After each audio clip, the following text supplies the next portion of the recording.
Te agradecemos porque temos o privilégio da vida, temos o privilégio de termos o ar para respirar, enquanto tantas pessoas estão lutando para sobreviver, ó Deus. Nós temos vida, nós temos saúde, nós temos o fôlego de vida que o Senhor soprou sobre nós. E que possamos, ó Deus, sermos gratos a isso todos os dias, que possamos nos lembrar o quanto uma coisa tão simples que é o fato de respirar, nós somos privilegiados, ó Deus, por termos isso. Nós te rendemos graças porque através do teu sacrifício na cruz nós temos essa vida, Pai, e que possamos a cada dia nos entregar a Ti. Que o Senhor vá de encontro, Senhor Deus, com cada pessoa que está enferma, Pai. Que o Senhor possa soprar, Senhor, a Tua cura, Senhor, sobre a nossa nação, ó Deus. Não só, Deus, sobre essa doença, mas que o Senhor possa curar, Senhor Deus, as feridas da alma. Que o Senhor possa curar principalmente, Senhor Deus, o pecado, Senhor Deus, da nossa nação, das nossas famílias, das nossas vidas, ó Pai. Porque nós temos a salvação, mas a cada dia nós somos tentados, ó Deus. E que o Teu Espírito Santo possa nos blindar, ó Deus, de toda tentação, de todo o medo, ó Pai. Que o Senhor possa, Senhor Deus, nos dar a ousadia de falar da Tua palavra, Senhor Deus. Continua nos abençoando, nos enchendo do Teu Espírito, ó Pai. E que possamos, Senhor, Te render graças todos os dias, Senhor. Que as pessoas possam ver a Tua luz, ó Deus, em nossas vidas, ó Pai. Te pedimos que o Senhor possa abençoar, ó Pai, cada família da igreja, Senhor Deus, e que possamos, ó Deus, ser luz dentro dos nossos lares, ó Deus. Que se tem alguns irmãos aqui, ó Deus, que ainda não conhecem da Tua palavra, ou então que algum familiar ainda não conhece de Ti, ó Deus, que o Senhor possa estar preparando, Senhor Deus, o terreno para que essa semente possa ser plantada, Senhor. Continue abençoando, que o Senhor esteja agora com a vida do pastor Isaías, que vai trazer a palavra, Senhor Deus, que ele possa, Senhor Deus, nos falar não aquilo que nós queremos ouvir, mas aquilo que o Senhor quer nos dizer, Pai. Prepare os nossos corações para recebermos a Tua palavra, recebe o nosso louvor, ó Deus, que esse culto seja inteiramente para o Senhor, e não para nos agradar e agradar o nosso ego, Senhor Deus. Se for necessário que o Senhor possa nos chamar a atenção, nós estamos aqui dispostos, Senhor Deus, a sermos pessoas melhores, ó Deus. Possamos ser cristãos melhores onde nós estivermos. Te agradecemos por tudo. Essa é a minha oração em nome de Jesus. Amém. Os irmãos podem se assentar.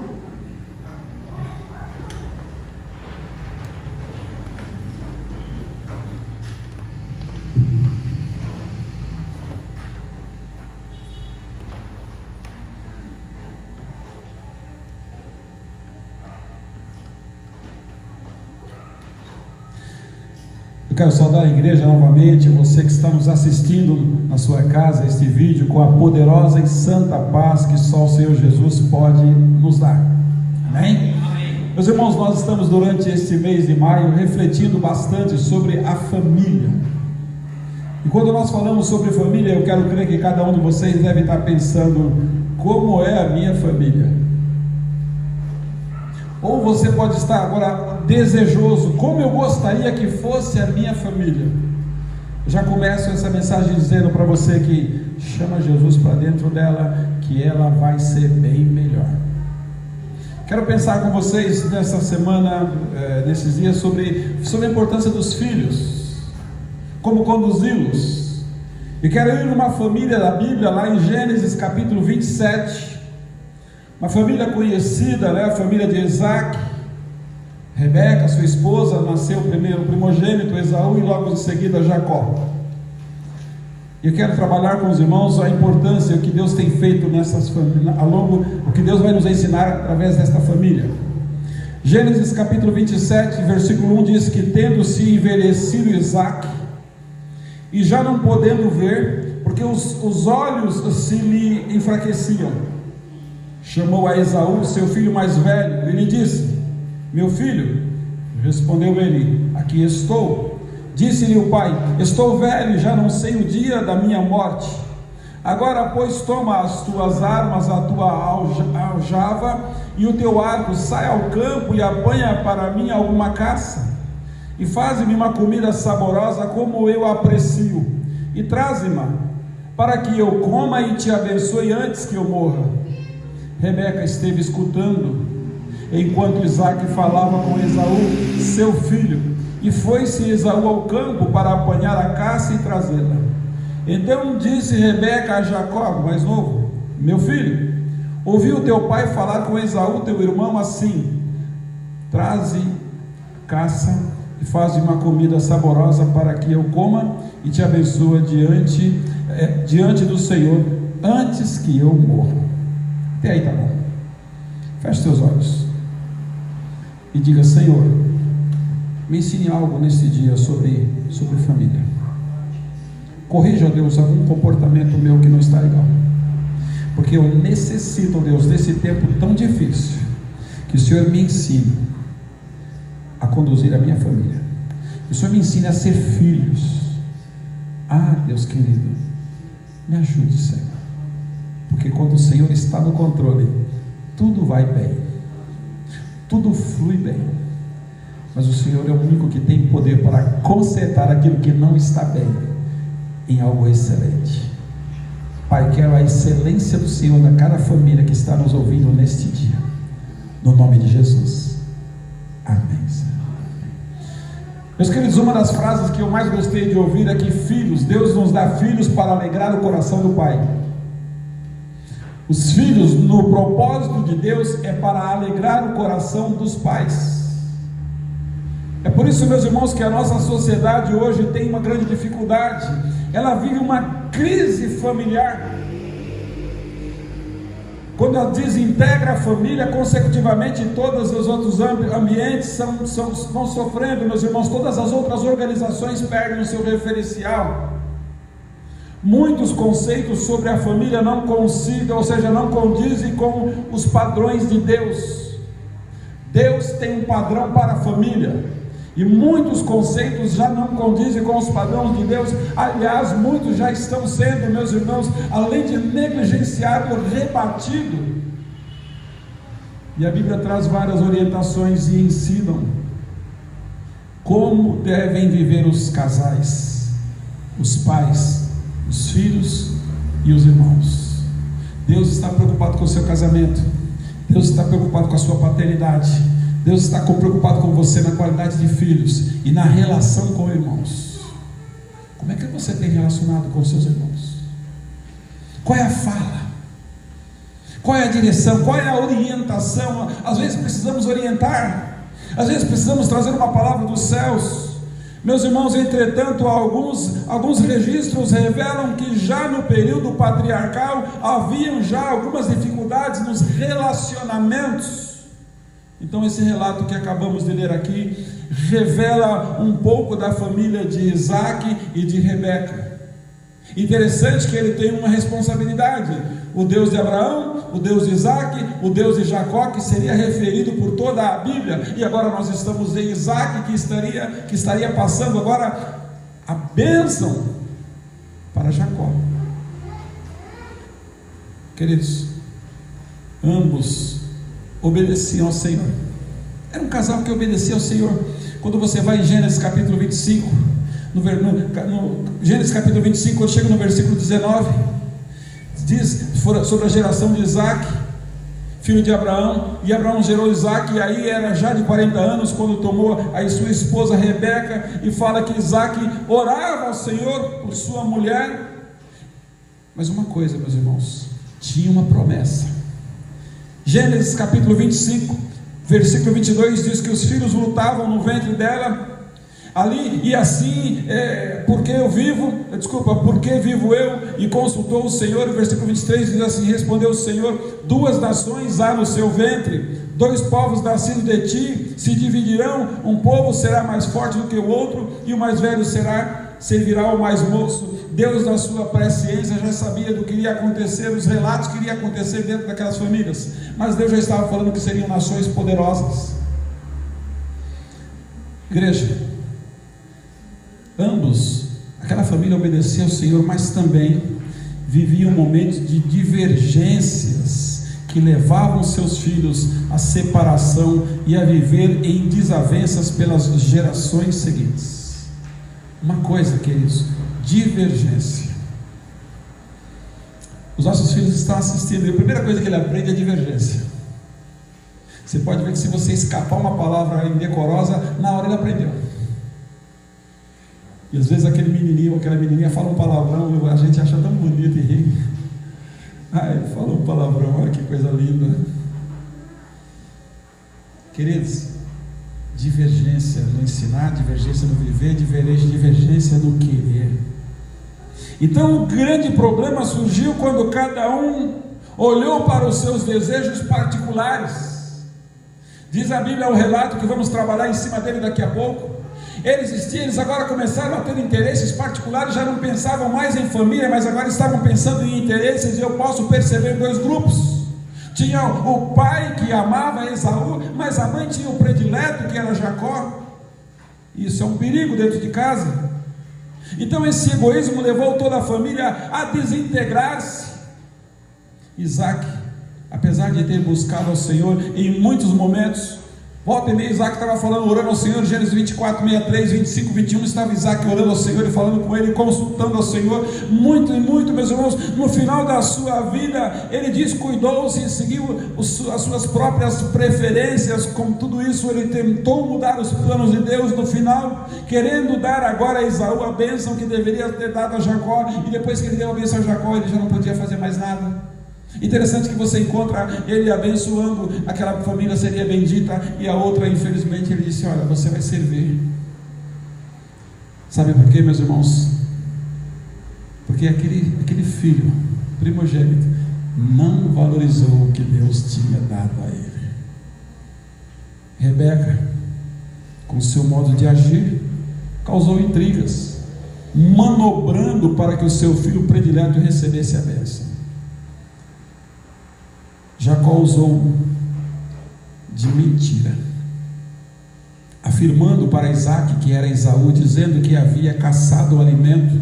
Esaú agora, por sua vez, desprezou o seu direito de primogenitura e vendeu ela para o seu irmão, vendeu aquilo que era importante, queridos, trocou aquilo que era eterno, geração, coisa futura, vinda dos céus, promessa de Deus, prato de comida.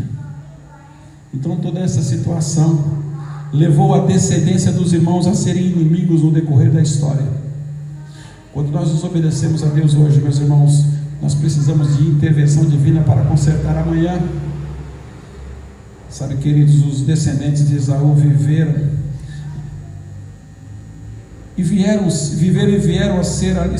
a formar o povo de Edom, tornando assim uma nação inimiga dos israelitas, que era descendente de Jacó. Virou inimizade. Por isso que precisamos tomar cuidado com cada atitude, com cada decisão nossa. Cada membro da família de Isaac cometeu os seus erros e todos sofreram as suas consequências. De que adiantou cada um deles olhar somente para os seus interesses? Não adiantou nada. Isso trouxe dor, trouxe separação, trouxe tristeza, trouxe tanta coisa que poderia ser evitada. Queridos, essa história chama atenção para que nós vivamos realmente como família, ou seja, cada um exerce o seu papel, cada um exerce a sua função dentro da família. Nos padrões bíblicos, o pai tem uma função, a mãe tem uma função, os filhos têm uma função, e os irmãos uns para com os outros têm uma função. Eu quero levar você a refletir nesse momento. Estamos exercendo cada um a sua função de acordo com os padrões de Deus? Nós terceirizamos hoje. Quem tem a obrigação de educar nossos filhos é o professor, a escola. E a gente ainda vai lá brigar com o professor por que nossos filhos estão fazendo o que estão fazendo, falando o que estão falando. Vocês estão entendendo, queridos, como é que as coisas inverteram? Meus irmãos, essa história aqui chama atenção. Que o interesse comum seja o alvo almejado nas nossas famílias. Esse é o sonho de Deus, que nós saibamos abrir mão dos nossos desejos para o bem comum. Não é o que eu quero, é o que é melhor para a família. Nós temos um problema: o que eu quero tem que acontecer, custe o que custar. E a gente aprende na família, leva para a igreja e desemboca na sociedade um querer egocêntrico. Sabe, meus irmãos, que nós saibamos abrir mão. E é tão difícil. Que o Senhor nos ajude a terminar bem, pois um bom começo nem sempre significa um bom final. Se em dado momento excluiu Deus, o final é catastrófico. Meus irmãos, eu quero dar um sinal de advertência nesse exato momento. O que eu aprendo com a história de Esaú? Esaú era privilegiado. Ele tinha muitos privilégios. Afinal de contas, ele era um caçador, sabia fazer bem aquela comida. Ele era um homem do campo, ele cheirava o campo. Era um homem sem medo. Ele era um filho, meus irmãos, de pais crentes. Esaú tinha tudo para dar certo. Os seus pais eram crentes. Ele foi criado no lar mais piedoso do seu tempo, um lar que tinha a incumbência, meus irmãos, que tinha como descendência de Abraão um pai como Isaac, e agora levaria adiante como primogênito. Ele era o herdeiro natural da promessa. Tinha que fazer muita coisa, só ser obediente a Deus. E quando nós obedecemos a Deus, nós não duvidamos daquilo que é normal, daquilo que é natural, daquilo que precisa acontecer. Mas ele teve dentro de si um momento, um período de leviandade, e é nesse momento que a gente cai. No momento de leviandade, Esaú não viveu, meus irmãos, para Deus, mas para os seus próprios prazeres. Eu estou cansado, estou com fome. Aguenta mais um pouquinho. Tem hora que é só aguentar mais um pouquinho, você alcançou a bênção. Você vê aquela frase, nadou e morreu na praia. Meus irmãos, a bênção de Deus para Esaú era coisa secundária, e aí foi o seu grande problema. Era secundária. Gênesis 25, 32 diz assim: ele respondeu: estou pronto a morrer, de que me aproveita o direito de primogenitura? Olha o que ele disse, meus irmãos: esse primogenitura não me aproveita nada, ou seja, não tem proveito nenhum, para mim já não serve nada. Tanto é real que quando você chega no Novo Testamento, lá em Hebreus, eu quero ir com você, em Hebreus, abra sua Bíblia lá em Hebreus, meus irmãos. Hebreus capítulo 12, faz uma referência grande, quando ele fala sobre os deveres, Hebreus capítulo 12, deixa eu ver aqui, no versículo 16, aliás um pouquinho, versículo 15: atentando diligentemente, porque ninguém seja faltoso, separando-se da graça de Deus, nem haja alguma raiz de amargura que brotando vos perturbe, e por meio dela muitos sejam contaminados. Versículo 16: nem haja algum impuro e profano como foi Esaú. Não, nem haja algum impuro. O Senhor disse que ele foi impuro e profano como Esaú, o qual por um repasto vendeu o seu direito à primogenitura. Pois sabeis também que posteriormente, querendo herdar a bênção, foi rejeitado por não achar lugar de arrependimento, embora com lágrimas o tivesse buscado. Você está entendendo, meus irmãos? A Bíblia faz menção dele agora como alguém que não valorizou. Tem promessas de Deus para a nossa família e a gente às vezes não valoriza e ela vai embora. Conversava com a Ângela, acho que foi ontem, hoje, não lembro se foi hoje de manhã, que quando Deus te dá uma bênção, meus queridos, fica com ela, porque se você dá para o outro, ele joga fora. Bênção de Deus para você é para você, aí eu vou dar para o outro, ele joga fora, queridos. Então Esaú teve esse grande problema. Então para ele era algo secundário, ele causou grande desgosto aos seus pais. Quando ele chega no capítulo 26, lá no versículo 35, diz o seguinte: ambos se tornaram uma amargura de espírito para Isaac e Rebeca. Por quê? Porque ele ficou rebelde e foi casar-se com as cananeias, foi se misturar aonde o seu pai disse não faça. Meus irmãos, ele teve um momento de rebeldia, e tudo que ele aprendeu de proibição para o seu povo, ele foi desobedecer. E a Bíblia diz que as suas noras foram o quê? A amargura de espírito. Sabe o que significa amargura de espírito? Uma tristeza. Sabe aquele arrependimento que fica latejando na sua cabeça e no seu coração? Mas ele teve um despertar agora tardio demais. Quando ele caiu em si já era tarde. Despertou quando a bênção já havia sido dada. A bênção já tinha passado. procurou como as virgens, lembra? As virgens nécias, quando já era tarde demais.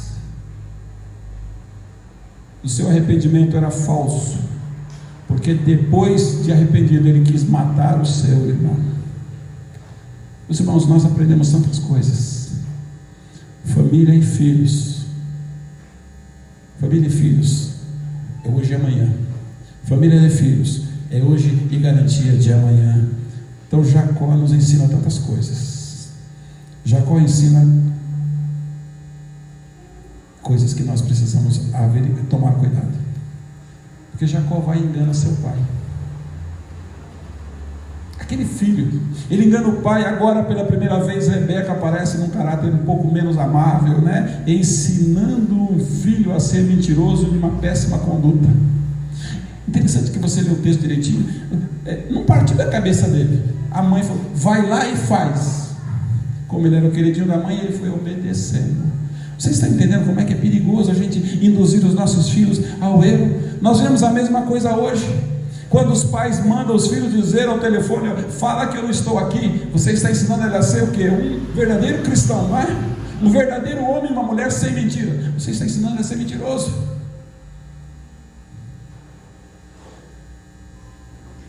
Note bem as características do pecado de Jacó. Ele era um pecado contra um pai cego e idoso. O pai já estava no final da vida, já se despedindo. O pecado contra um pai cego e idoso, ele foi praticado no momento solene, igreja, quando o pai ia dar a sua última bênção. Era um momento solene. Queridos, você sabe o que significa solenidade? Bênção de Deus. Sabe aquela frase, Deus te abençoe? Isso é solene. Lembra que no passado a gente falava, benção, pai, ele falava, Deus te abençoe. Era um momento solene, a bênção de um pai. Aliás, o pai tinha essa autonomia, a autoridade de Deus de abençoar o seu filho primogênito e todos os demais, porque o primogênito tinha a obrigação de cuidar dos outros, porque ele viveu mais tempo, teve mais a proximidade, ele conhece mais, ele tem mais entendimento. Meus irmãos, eu quero dizer para vocês que essas características do pecado de Jacó é perigosa, porque ele foi praticado numa condição difícil. Agora ele abriu mão, ou seja, ele não valorizou aquela situação. Referia-se a um assunto sagrado, porque a bênção de Deus não se obtém mediante engano e fraude. Grava isso no seu coração. Bênção de Deus você nunca vai alcançar mediante fraude e mediante engano. É na pureza de coração. Pastor, mas Deus falou que quando nascesse o mais novo ia comandar, porque Deus ele presciência, meus irmãos, já sabia que ia acontecer. Deus, ele fala aquilo que vai acontecer. A palavra nem saiu da sua boca, ele já fala, né? A sua intenção do coração ele já sabe. É por isso, meus irmãos, que eu preciso consultar a Deus e ficar atento às suas falas, queridos. Meus irmãos, foi tudo planejado deliberadamente, não foi uma tentação repentina, aceita ali sem uma reflexão, foi programado. E a Bíblia diz que o homem dá à luz a iniquidade, porque ele vai gerando. Começou com uma mentira até positiva. Quem é que está aqui? Sou eu, teu primogênito. Era ele. Como é que Deus está num negócio desse? Você acha que Deus está no engano? Você acha que Deus está na mentira? Não, sou eu. Chegou a ser uma blasfêmia, meus irmãos. Quando ele trouxe a caça, ele disse: o Senhor, teu Deus, mandou ela a meu encontro. Meus irmãos, Deus não mandou aqueles 2 cabritos ao encontro dele, era mentira. Chegou a blasfêmia contra Deus. É igual mentir para Deus. Às vezes a gente faz umas orações que Deus, peraí, para. Você está mentindo para mim? Para mim você vai mentir? Irmãos, a mentira foi repetida solenemente, do jeito que a mãe programou. O menino fez e garantiu e sustentou a mentira até o final. Onde é que é o final da mentira, queridos? Quando a verdade chega. Por isso, família, pai, mãe, conhecereis a verdade e a verdade vos libertará.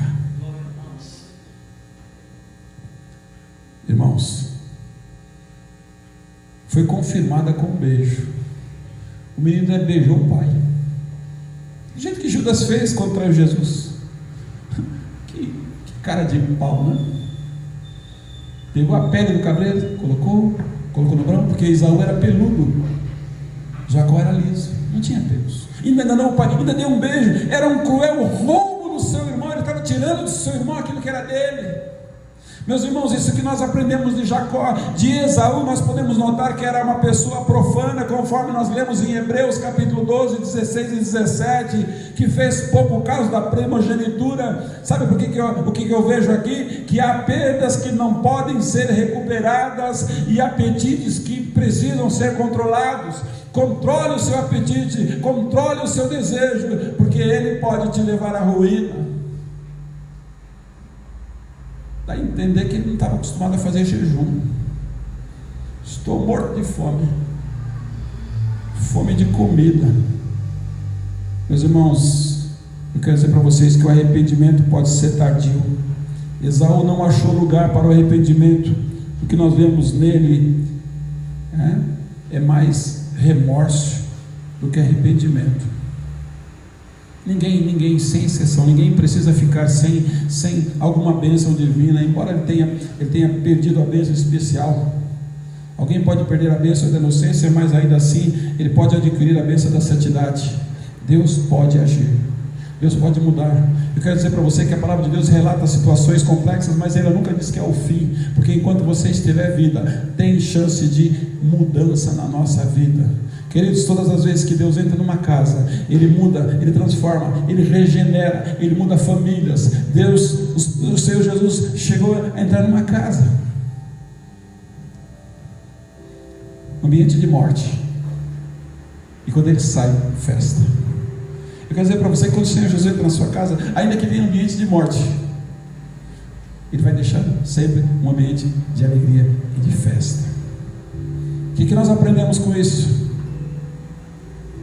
Cuidado, Rebecas, seus filhos são iguais. É lógico que cada um tem um tratamento diferente, porque eles são diferentes, mas em prioridades eles têm que ser iguais, e no que tange a vontade de Deus, ela tem que prevalecer na nossa vida. Quando ela soube que Isaac preparava para abençoar Esaú, ela rapidamente planejou para que Jacó fosse abençoado no lugar do seu irmão. Que pecado! A gente tem às vezes dificuldade em cortar uma pizza, um bolo, um doce e deixar um pedaço para aquele que está fora. Aquele é dele, pode comer, só não deixa rastro, ele não vai saber que teve um bolo nessa casa. Come tudo, lava a louça para que ele não saiba que a gente teve um bolo. Você está entendendo, meus irmãos? Não tem valor para aquele que está fora. Embora Deus já tivesse dito que Jacó viria a ser o líder da família, e Deus falou isso, Rebeca buscou solução com as suas próprias mãos e recorreu a uma atitude errada, a tentativa de fazer acontecer o que havia dito que aconteceria. Para Rebeca, o fim justifica os meios.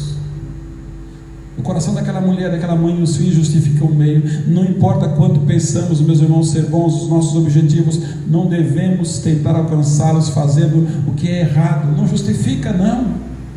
Será que Deus aprovaria os métodos que nós temos usado hoje para alcançar os nossos objetivos? Será?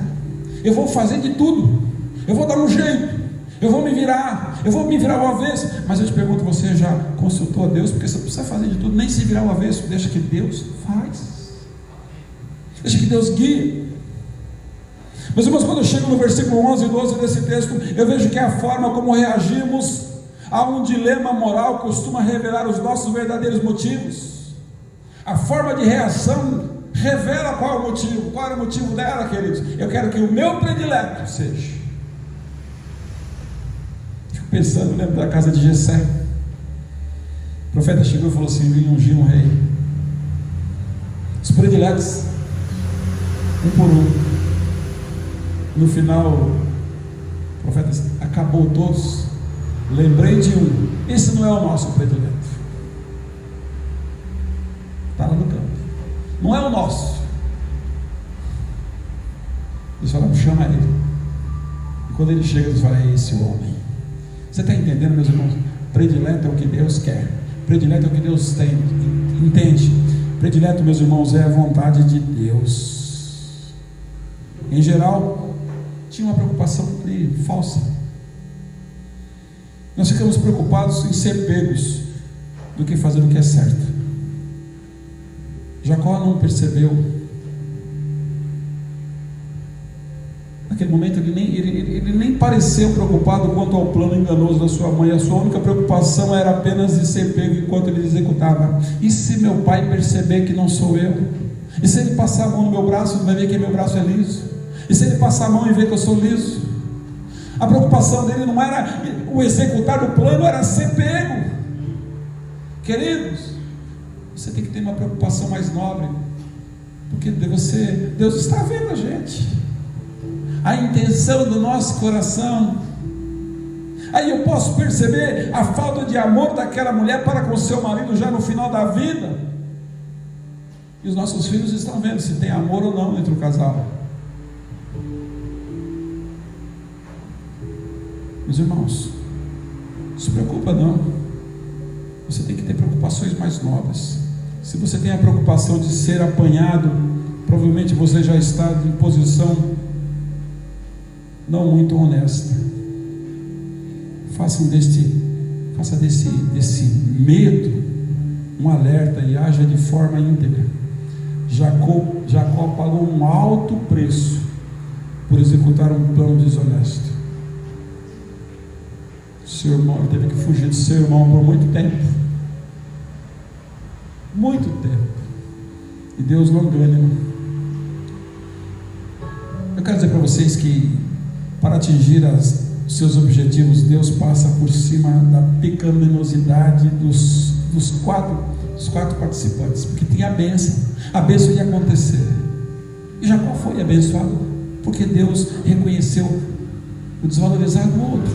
Mas mesmo assim, da parcialidade teimosa de Isaac, da negligência de Esaú ao querer andar por seus próprios caminhos, do engano de Rebeca e da ambição de Jacó, lá no final, Deus ainda abençoou, porque ele disse: eu farei de ti uma grande nação. Uma grande nação. Tinha uma nação, meus irmãos, a ser feito. Aí Deus vai e abençoa Jacó. Versículo 27. As palavras bonitas que aquele homem ouviu. Versículo 27. Ele se chegou e o beijou. Então o pai aspirou o cheiro da sua roupa dele e abençoou e disse, mesmo lá naquela situação: eis que o cheiro do meu filho é como o cheiro do campo que o Senhor abençoou. Deus te deu do orvalho do céu e da exuberância da terra e fartura de trigo e de mosto. Sirvam-te povos e nações reverenciam. Sê Senhor de teus irmãos, e os teus filhos de tua mãe se encurvem a ti. Maldito seja o que te amaldiçoar, e abençoado o que te abençoou.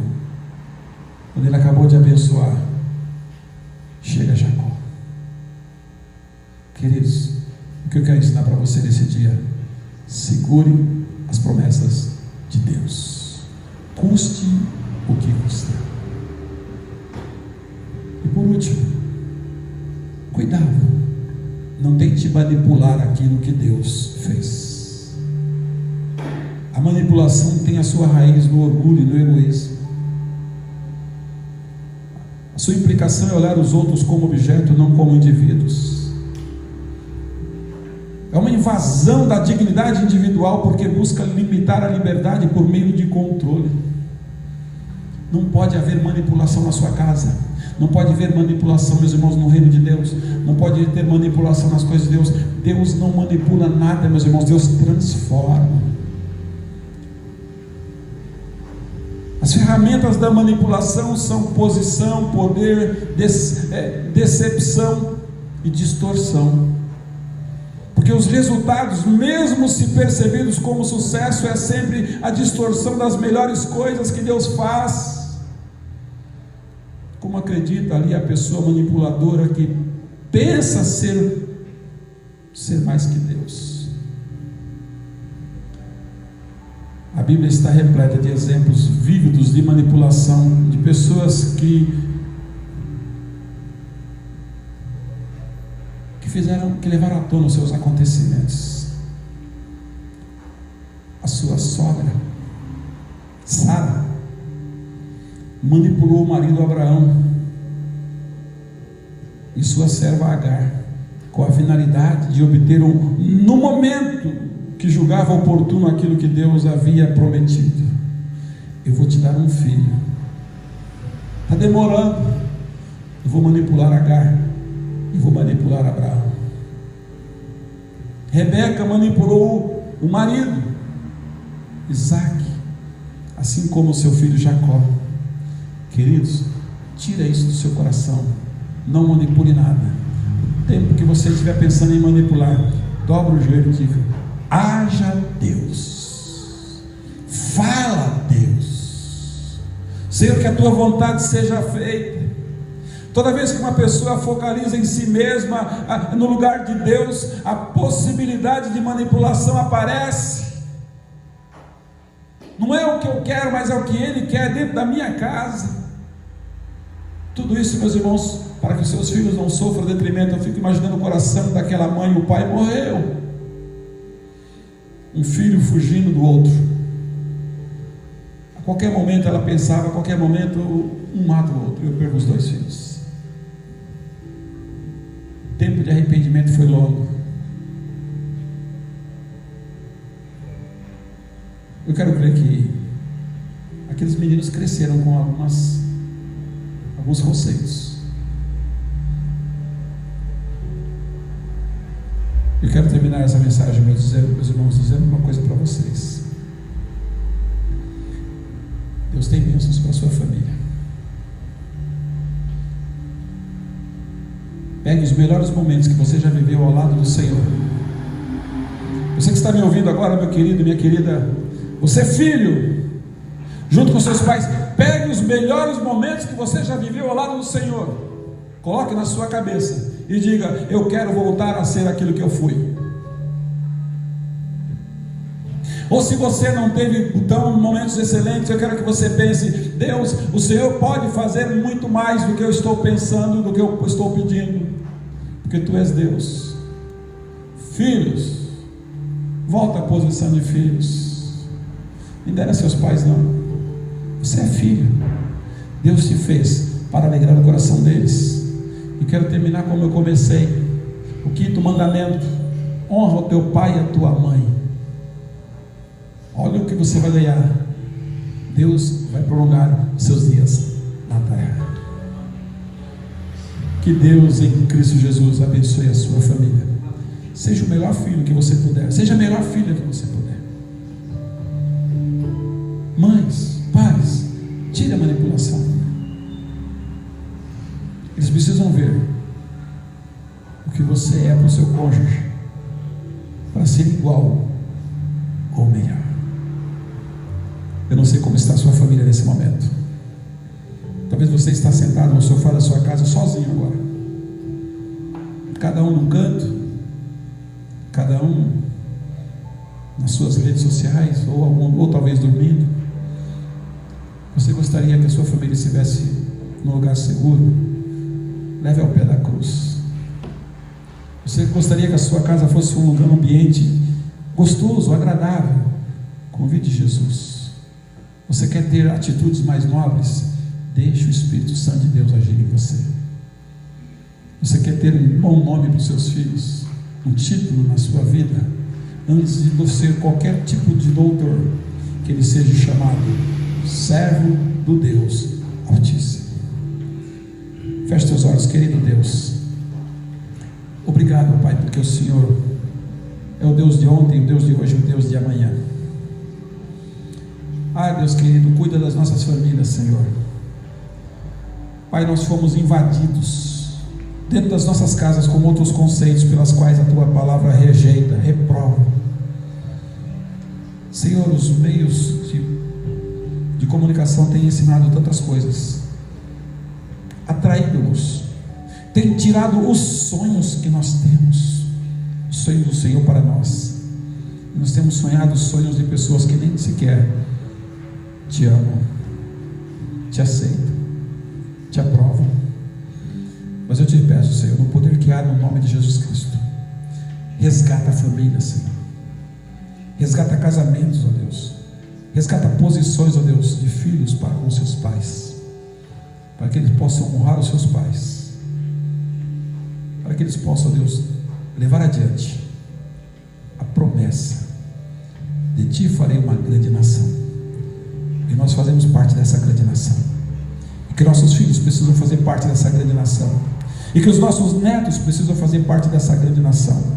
Por isso eu suplico, ó Deus, intervenção divina nas nossas casas, ó Deus, para que o teu nome seja glorificado. É no nome de Jesus que nós oramos e agradecemos. Amém, Senhor, amém.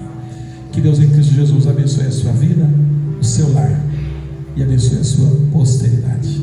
Amém.